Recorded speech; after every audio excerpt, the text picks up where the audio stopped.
मैं सर झुकाए बैठी थी। मेरे आसपास लड़कियां बैठी हुई थी और काफ़ी ज़्यादा भीड़ थी। मुझे घेरे में लेकर बहुत सारी लड़कियां मेरे पास बैठी थी। मुझसे मजाक कर रही थी और कोई मुझसे मेरे परिवार के बारे में पूछ रही थी।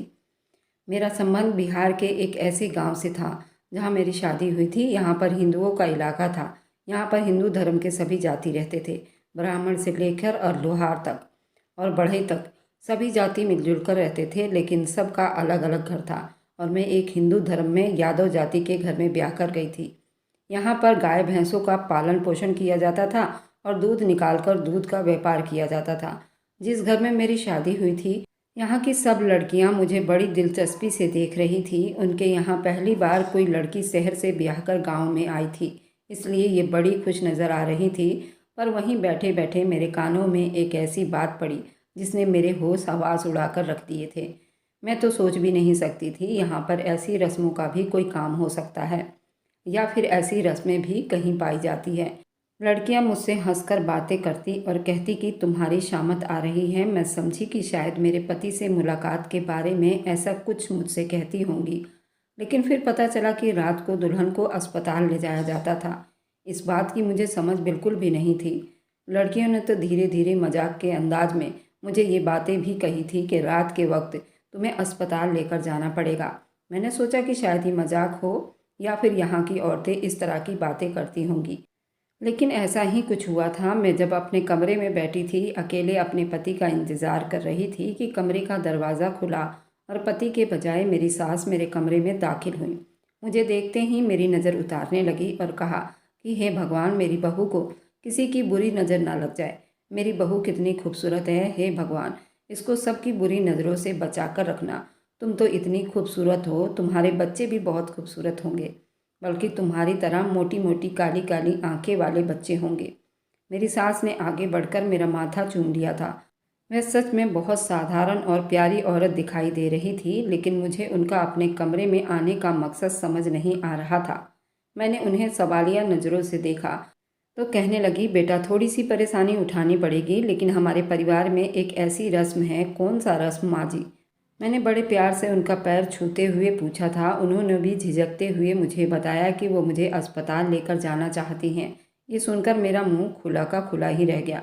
मैंने कहा, माँ, मुझे ऐसी कोई बीमारी नहीं जिसे ठीक करने के लिए आप मुझे अस्पताल लेकर जाना चाहती है। कहने लगी, बेटी बीमार तो नहीं, लेकिन बीमारी हो भी तो सकती है, इसलिए शादी से पहले जांच कर लेना बहुत अच्छी बात है।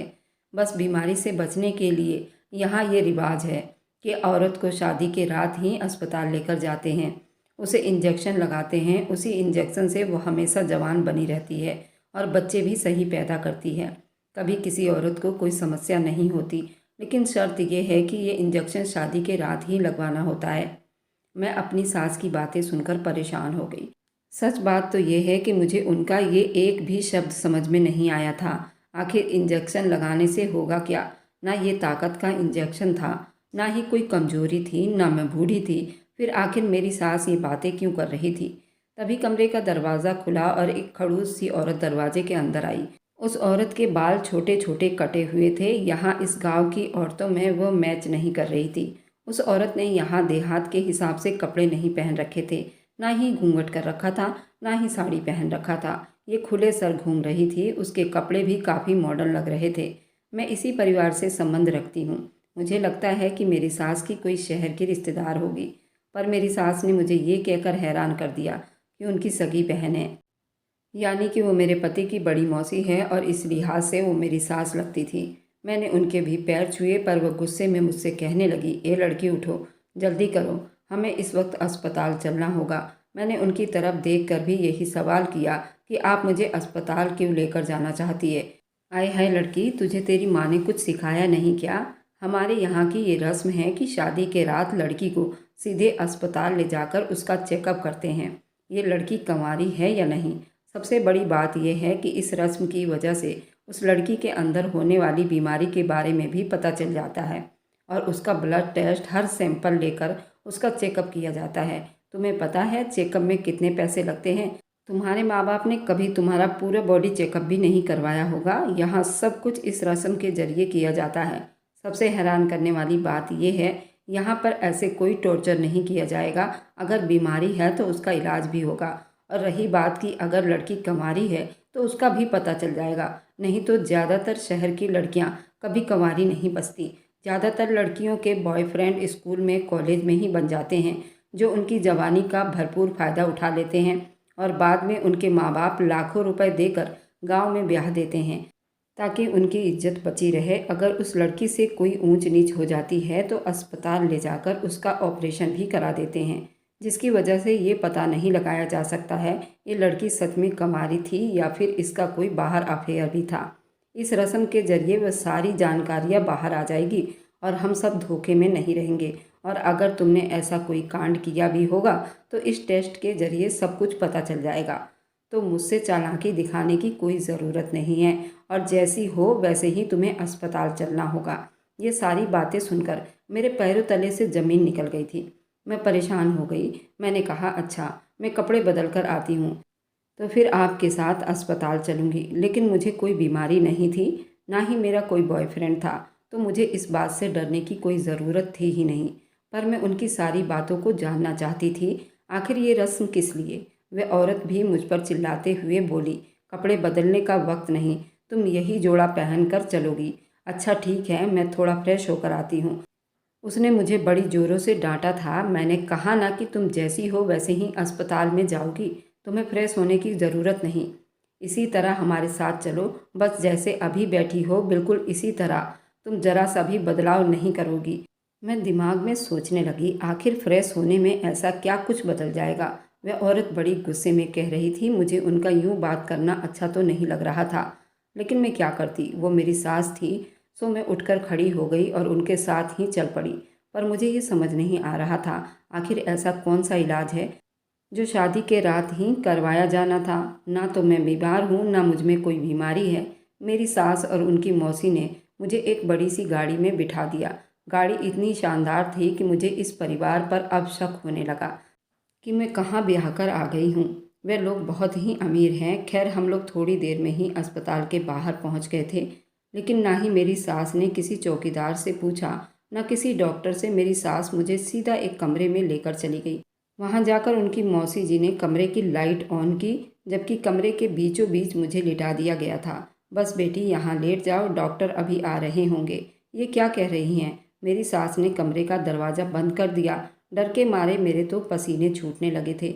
मैं अपने दुल्हन के जोड़े में बैठी थी। मुझे ऐसी कौन सी बीमारी थी कि इतनी इमरजेंसी में मुझे यहाँ पर लिटा दिया गया था। मेरी सास थोड़ी देर के बाद जूस लेकर आ गई। बेटा ये जूस पी लो, इससे थोड़ा तुम्हें आराम आ जाएगा। माँ जी मैं जूस नहीं पीऊँगी, मुझे बिल्कुल प्यास नहीं लग रही है। अरे कैसे नहीं पियोगी? ये जूस नहीं पियोगी तुम्हारा अल्ट्रासाउंड कैसे होगा? मेरी सास के साथ ही खड़ी मौसी जी ने ये बात कही थी। मौसी जी, अल्ट्रासाउंड के लिए जूस पीने की क्या ज़रूरत पड़ गई? मैं पानी ही पी लेती हूँ, उन्होंने अब की बार बड़ी गुस्से में कहा। मैं जो कह रही हूँ तुम्हें वही करना पड़ेगा। जूस पियो वरना बहुत बुरा होगा। जूस पीने से तुम्हें पेशाब जल्दी आएगी और अल्ट्रासाउंड भी हो जाएगा। मेरी सास की बहन, जिसका नाम रजनी था, उन्होंने करीब मुझ पर चिल्लाते हुए कहा। तो मैंने फटाफट जूस का गिलास पी लिया, लेकिन मुंह लगाते ही मुझे कड़वा सा महसूस हुआ था। मैंने अपने पास पड़े नोट पेपर पर आधा जूस गिरा दिया था और अपने पास ही रख लिया। मेरे पास एक छोटा सा पर्स मौजूद था जिसमें बाकी सारा जूस और गिरा दिया था। मुझे मालूम था अब सारा जूस मुझे पीना नहीं पड़ता और फिर इसका मुझ पर कोई ज़्यादा असर नहीं होने वाला। बस वह बचा हुआ थोड़ा सा जूस मैंने पी लिया था, जिसकी वजह से मेरे चेहरे पर अजीब सी जलन होने लगी थी और बेहोशी छाने लगी थी। मेरी सास तो वहाँ से पहले ही जा चुकी थी। अब उनकी बहन वहाँ पर मौजूद थी, जो किसी तरह से भी मुझे वह डॉक्टर कहीं से भी नहीं लग रही थी। फिर कमरे में पूरा अंधेरा छा गया था। मुझे अपने हाथ के नसों में थोड़ा दबाव महसूस हुआ और मेरे गर्दन पर जैसे कोई चींटियाँ चल रही हो। मैं नहीं जानती थी वो क्या था। काफ़ी देर यही दोहराया जा रहा था, लेकिन मैं समझ नहीं पाई थी ये किस तरह का टेस्ट है।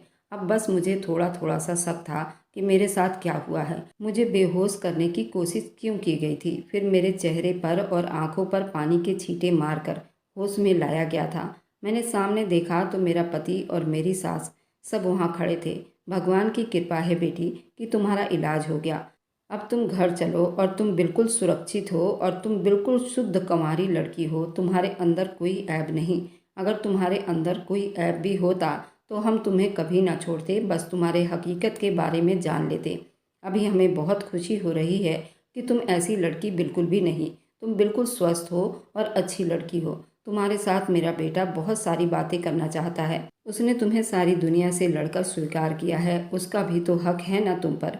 मेरी सास बड़ी ही मासूम औरत थी, जबकि उनकी बहन वहाँ से जा चुकी थी। रजनी आंटी ने मुझे उस कमरे में लिटाकर मेरा इलाज किया था। मैं इस बात से पूरी तरह बेखबर थी, लेकिन मेरे दिल में हैरानी ज़रूर थी कि कुछ न कुछ जो यादें थी मेरे दिमाग में सुरक्षित हो गई थी। मैंने दिल में सोच लिया था कि मैं इस रस्म के बारे में ज़रूर जानना चाहूँगी, क्योंकि ना ही मेरा अल्ट्रासाउंड किया गया था, ना ही मुझे कोई रिपोर्ट दी गई थी, ना कोई कागज़ थे, ना मुझे दवाई दी गई थी, ना मेरे जिस्म पर कांटे लगे थे, ना कोई निशान था। फिर आखिर ऐसा कौन सा ऑपरेशन हुआ जिसके बारे में मुझे ही पता नहीं चला। लेकिन हाँ, मेरे हाथ में थोड़ा झंझनाहट ज़रूर था और शायद मुझे थोड़ी कमज़ोरी भी महसूस हो रही थी। मेरे बाएं हाथ में मेरे नसों के पास थोड़ी मुझे खुजली महसूस हो रही थी। ये मैं सही से बता नहीं सकती थी आखिर मेरे साथ ऐसा क्या कुछ हुआ था। बस मेरे दिमाग में वह सारी बातें घूम रही थी। मैं अपने पति से इस बारे में पूरी जानकारी लेना चाहती थी और उनसे भी पूछना चाहती थी। फिर उस रात जब मेरे पति मेरे पास आए, मैंने उनसे पूछा ये कौन सा रस्म था, ये कौन सा इलाज था, किस चीज़ का इलाज था। तो मेरा पति कहने लगा जो कुछ मौसी ने बताया है वह सारी बातें सच है, बस वही जांच करते हैं और ज़्यादा कुछ नहीं।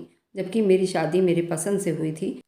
मेरा पति कहने लगा देखो बेला, मैं तो सिर्फ इतना जानता हूँ, ऐसे इलाज की कोई ज़रूरत नहीं है, लेकिन इस रस्म से हमें कोई नुकसान नहीं, तो फिर मना करने की क्या ज़रूरत है। इस गांव में सभी दुल्हनों के साथ ये रस्में की जाती है जिन्हें इस रस्म से ऐसे कोई आपत्ति नहीं, बल्कि उल्टा उनको तो और ही आसानी हो जाती है, ताकि उस लड़की के अंदर कोई बीमारी हो तो उसका इलाज किया जा सके। और तुम्हें भी इससे कोई फ़र्क नहीं पड़ना चाहिए और इसमें औरतों के साथ ऐसी कोई जोर ज़बरदस्ती नहीं की जाती और ना ही उस लड़की को जलील किया जाता है। फिर आखिर किसी को क्या समस्या हो सकती है। और तुम्हें पता है हमारे इलाके में कोई लेडी डॉक्टर नहीं। अब जो माँ की बहन है वह डॉक्टर है, तो उनकी बात मानने से हमें अगर फ़ायदा होता है तो उनकी बात हमें मान लेनी चाहिए। ये बात सुनकर मैं बड़ी हैरान हुई थी। मैंने कहा कि आपको कैसे पता कि आपकी माँ की बहन डॉक्टर है, और वह तो इस इलाके से संबंध रखती हैं। आपकी माँ कम पढ़ी लिखी हैं तो वह भी कम पढ़ी लिखी होंगी। आपने क्या उनको कभी डॉक्टरी करते देखा या पढ़ते देखा? मेरा पति भी सोच में पड़ गया। बेला, ऐसा तो नहीं हुआ, हम तो सच में उनकी डिग्री को नहीं जानते, वह डॉक्टर है भी या नहीं। मैंने कहा कि सही बात है, जब आपको यही नहीं मालूम कि वह डॉक्टर है या नहीं तो फिर उनके पास जाने की क्या ज़रूरत थी। मेरे पति को फिलहाल इन बातों में कोई दिलचस्पी नहीं लग रही थी। वो मुझसे प्यार भरी बातें करना चाहता था। मैं भी चुप हो गई। मैंने कहा कि आप बिल्कुल फ़िक्र मत करो, मैं आपसे दोबारा इस बारे में कोई सवाल नहीं करूँगी, लेकिन आप भी मुझसे वादा करोगे आप कभी मुझ पर कोई शक नहीं करोगे। मैं इस मामले की तह तक पहुँच जाऊँगी। बोले कि हाँ हाँ बिल्कुल सही, तुम जो चाहे करो, बस मुझे इन पचड़ों से दूर रखो। मैं सिर्फ तुम में दिलचस्पी रखता हूँ। अपने पति की मोहब्बत और बेताबी को देखकर मैं मुस्कुरा दी थी। अगले दिन मैं इस मामले की तह तक जाना शुरू कर दिया था, क्योंकि अगले ही दिन रजनी आंटी खुद हमारे घर आई। कहने लगी कि बेटी तुम हमारे घर चलो, हमने तुम्हारी दावत करनी है। मेरा पति भी तैयार हो गया। वह रात वाली सारी बातें भूल गया था, जो भी मैंने आंटी के खिलाफ बातें की थी या जो मैंने कल सारी बातें की थी, सब कुछ भूल गया था और उन्होंने मुझे कुछ भी नहीं कहा। मैं उनके घर जाते हुए अपने दिमाग में वह सारी बातें सोच रही थी। उनके घर जाकर मैं कुछ न कुछ तो पता लगा कर रहूँगी। मेरे ससुराल में रजनी आंटी का इतना रौब था, उनका कहना हर कोई मानता था। रजनी आंटी के घर हम सबको शाम को जाना था। मैंने सोच लिया कि चलो उनका घर देखने का मुझे मौका मिल जाएगा। इसी तरह मुझे उनके बारे में जानकारी भी मिल जाएगी कि असल में रजनी आंटी डॉक्टर है या नहीं। मैं इस वजह से थोड़ी परेशान भी थी और थोड़ा शक में भी थी। हम जल्दी ही रजनी आंटी के घर पहुंच गए। उनका घर एक महल जैसा था, जिसे देखकर मेरे तो मारे हैरानी के मुंह खुला का खुला ही रह गया। अब मैं समझी थी सब लोग उनकी इतनी इज्जत क्यों करते थे। हम लोग जब अंदर दाखिल हुए, एक चीज़ बहुत ज़्यादा सावधानी और खूबसूरती के साथ रखी गई थी। काफ़ी ज़्यादा महंगी चीज़ें वहाँ पर थी, जिन्हें देखकर मुझे लगा कि रजनी आंटी सच में एक बहुत अमीर औरत है। मैंने अपनी सास को कहा आपकी बहन तो लाखों में कमाती हैं, सर्जन डॉक्टर हैं, लड़कियों का ऑपरेशन करती हैं। शायद इसी वजह से ही इतनी दौलत इनके पास है। मेरी सास अपने कानों को हाथ लगाने लगी थी। भगवान का डर करो बेटी, मेरी बहन किसी से भी 1 रुपये नहीं लेती इलाज करने का। वह तो ये काम मुफ्त में करती हैं। ये बात सुनकर मैं हक्का बक्का रह गई थी। जब लोग इनको पैसे नहीं देते तो आखिर ये दौलत कहाँ से आ गई। मैंने कहा, ये दौलत शायद उनके पति की प्रॉपर्टी है।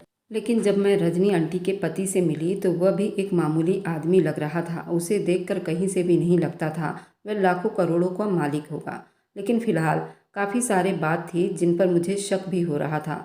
मैंने रजनी आंटी से पूछा कि आपने डॉक्टरी की पढ़ाई कहाँ से की। कहने लगी कि बस मैं थोड़ा बहुत पढ़ाई की है और मेरी दोस्त डॉक्टर है, उससे मैंने ये सब कुछ सीख लिया है।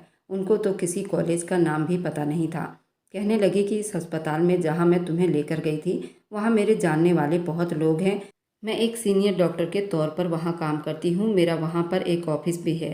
ये बात सुनकर मेरे दिमाग में तहलका सा मच गया था। मैंने ठान ली कि मैं उस अस्पताल में जाकर जरूर पता लगाऊंगी कि रजनी आंटी यहाँ क्यों आती हैं। लेकिन दावत के बीच ही रजनी आंटी ने और मेरी सास ने एक ऐसी बात की जो मेरे दिमाग में चिपक कर रह गई थी। कहने लगी, मैंने सुना है कि तुम अपने छोटे बेटे का भी रिश्ता करना चाहती हो। देखो, अच्छे लोगों में रिश्ता करना, और हाँ, जो तुम्हें कह रही हूँ उस लड़की की सेहत के बारे में मालूम ज़रूर कर लेना। और अगर तुम्हें पता चले उस लड़की में कोई भी समस्या है तो पहले मुझे बताना। फिलहाल शादी के रात वाली रस्म तो होगी और ये तो मैं करती ही हूँ। मेरी सास ने हाँ में सिर हिला दिया, जैसे वह जानती हो रजनी आंटी से बड़ा डॉक्टर कोई है ही नहीं। मुझे इन बातों पर भरोसा नहीं था। 2 बातें मुझे मालूम पड़ चुकी थी। एक तो मुझे अस्पताल से इस बात का सुराग मिल चुका था, व दूसरा मेरी देवरानी के आने पर उस रस्म को दोबारा से दोहराया जाना था। तो इससे अच्छा मौका मुझे और कोई नहीं मिल सकता था। मुझे कुछ न कुछ ज़रूर पता हो जाएगा। अगले ही दिन मैं अस्पताल पहुंच गई। वहां जाकर मैंने उस कमरे के बारे में कुछ जानकारियां ढूंढनी चाहिए तो पता चला ये कमरा रजनी आंटी ने अस्पताल वालों से महीने के 1 लाख रुपए किराए पर लिया हुआ है। ये बात बड़ी हैरान कर देने वाली थी। 1 लाख रुपए किराया एक कमरे का है, और वह क्यों दे रही थी। आखिर ये कमरा लेने का क्या कारण हो सकता है। बाकी जब उससे मैंने पूछा तो पता चला कि रजनी आंटी का तो डॉक्टर से कोई दूर दूर तक संबंध ही नहीं। उन्होंने बस ये इस अस्पताल का कमरा अपने काम के लिए रखा हुआ है। इस कमरे का वह रजनी आंटी 1 लाख रुपए किराया दे रही थी। यहाँ पर उन्होंने छोटे मोटे बिस्तर और इस तरह की चीज़ें रखी थी जिनको देखकर लगता था सच में कमरा एक अस्पताल की शक्ल में दिखाई दे रहा था। मैं उस कमरे की जानकारी लेकर अपने घर वापस आ गई थी। वहाँ पर एक और बात थी जो मुझे बहुत बुरी लगी थी। मैं सिर्फ खिड़की से ही देख सकती थी क्योंकि कमरे में ताला लगा हुआ था और बाहर शीशे की खिड़कियाँ थी। इस बात ने मुझे और हैरान कर दिया था और मैं इस बात से ज़्यादा परेशान हो गई थी। फिर मैं वहाँ पर एक औरत से बात की तो उसने बताया कि यहाँ पर शादी की पहली रात लड़कियों को लाया जाता है। रजनी मैडम उन लड़कियों को अपने कमरे में लिटा कर रखती हैं और 2 घंटे के बाद उसे वापस ले जाती हैं। अब तो उनकी कामयाबी के चर्चे हर तरफ फैलते जा रहे थे। वो महीने में 3-4 बार ये काम करती हैं और अब मोहल्ले में सभी उनको जानने पहचानने लगे हैं। कुछ लेडी डॉक्टर भी उनसे बातचीत करती रहती हैं। मैं ये सारी बातें सुनकर हैरान हुई थी। जब रजनी आंटी का डॉक्टरी की पढ़ाई से दूर दूर तक कोई लेना देना नहीं था तो उन्होंने मेरे साथ आखिर क्या किया था उस दिन। वही सब मंजर मेरे दिमाग में बार बार घूम रहे थे। मैंने सोच लिया था कि अब मुझे क्या करना है। मैं घर आई तो मेरी सास अपनी छोटी बहू के बारे में बातें कर रही थी।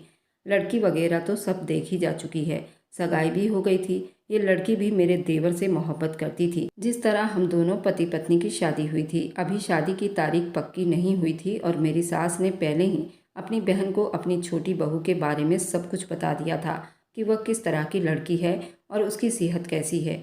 मेरी सास उनसे फ़ोन पर बात करती रहती थी। वह कुछ परेशान लग रही थी। उन्होंने मुझे कुछ नहीं बताया, बस कहा कि बहुत ज़्यादा परेशान है। खैर, मेरे देवर की शादी के दिन नज़दीक आ रहे थे। मेरा शक बहुत तेज़ी से बढ़ गया था। मैंने सोच लिया था कि मैं अस्पताल में जाकर अपनी मौसी सास का राज जरूर फांस करके रहूँगी और अपनी सास के इस जुर्म से पर्दा हटाऊँगी जो हम सबसे छुपा कर रही थी।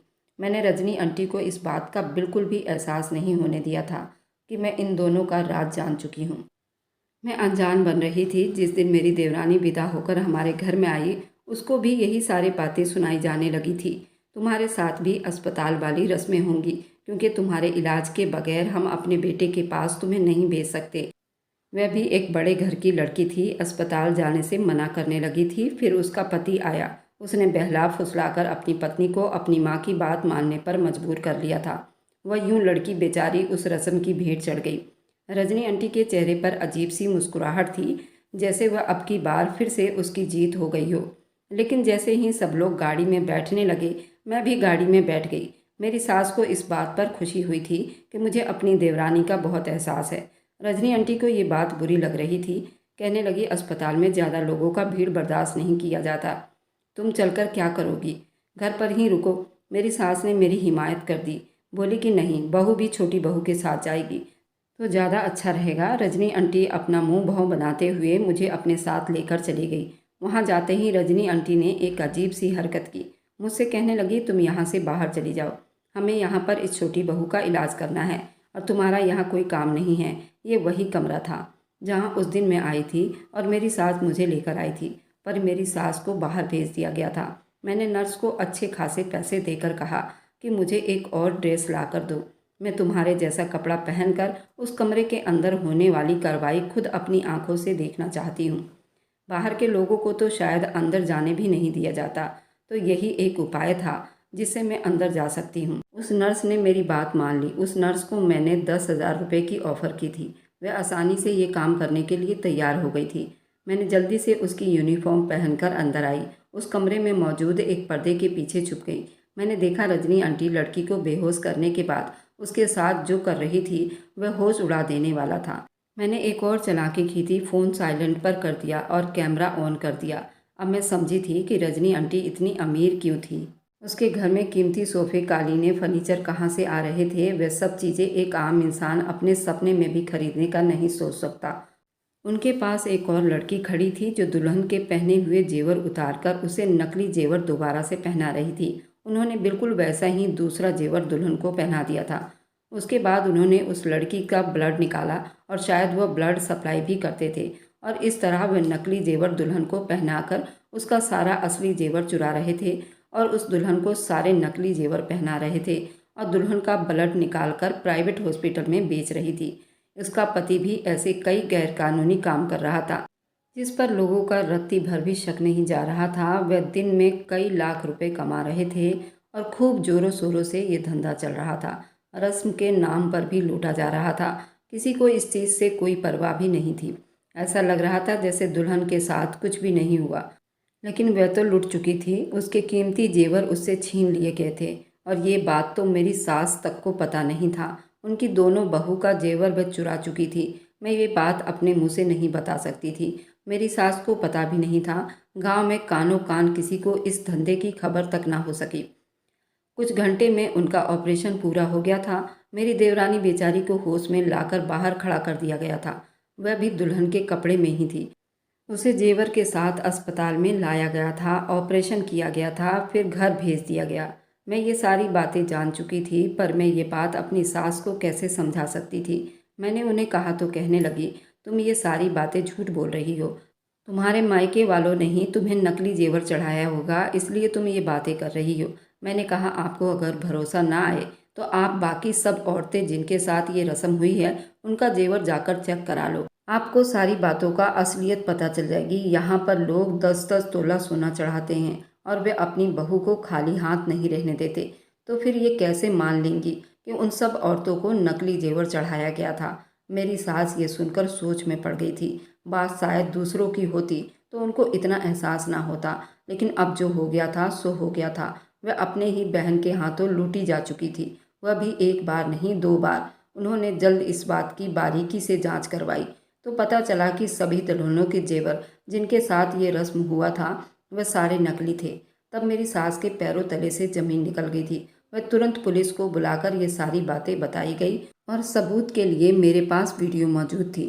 दोनों पति पत्नी को जेल हो गई और अब तक मेरी मौसी सास ने उस गांव में 200 से ज़्यादा दुल्हन को लूट चुकी थी और उनके जेवर चुरा चुकी थी। उनके ब्लड भी चुरा लिए थे। मुझे उस गांव के लोगों ने बहुत सराहा था। उनके भोलेपन का फ़ायदा उठाकर मौसी क्या कुछ करती रही और लूटती रही। उनको कानों कान खबर नहीं हुई। पढ़ी लिखी लड़कियां अपने फ्यूचर को लेकर जितनी सतर्क रहती हैं, शायद ही कोई गांव में अनपढ़ लड़कियां होती होंगी। अपनी लड़कियों को शिक्षा दीजिए, उनको स्कूल भेजिए, उनको पढ़ाइए, ना कि उनके चरित्र को लेकर कोई बात कीजिए। अगर लड़की पढ़ लिख जाएगी तो अपने फ्यूचर को वो अच्छे से संभाल लेगी, उसे ऊंच नीच का खुद ही पता चल जाएगा। मुझे आप लोगों से हाथ जोड़कर विनती है, अपनी बच्चियों को ज़्यादा से ज़्यादा शिक्षा दिलवाइए और पढ़ाइए। और मेरी वीडियो आप लोग जहाँ कहीं से भी देखते हैं, कमेंट में अपने शहर का और राज्य का नाम ज़रूर बताइए। मुझे आप लोगों के कमेंट पढ़ने में बहुत आनंद आता है और उन सभी का मैं बहुत बहुत धन्यवाद करना चाहती हूँ जो लोग मेरी वीडियो को देखते हैं, लाइक करते हैं और शेयर करते हैं। अगर आपको आज की कहानी पसंद आई है तो वीडियो को ज़रूर लाइक कीजिएगा और अपने दोस्तों के साथ शेयर भी कीजिएगा। और हाँ, अगर आपने अभी तक हमारे चैनल को सब्सक्राइब नहीं किया है तो ज़रूर जाकर सब्सक्राइब कर लें। मिलते हैं हम अपनी कल की एक और नई दिलचस्प कहानी के साथ। मुझ पर सदा अपना प्यार और स्नेह बनाए रखें। सभी को मेरा प्यार भरा नमस्कार। दोस्तों, खुश रहें, स्वस्थ रहें, मस्त रहें।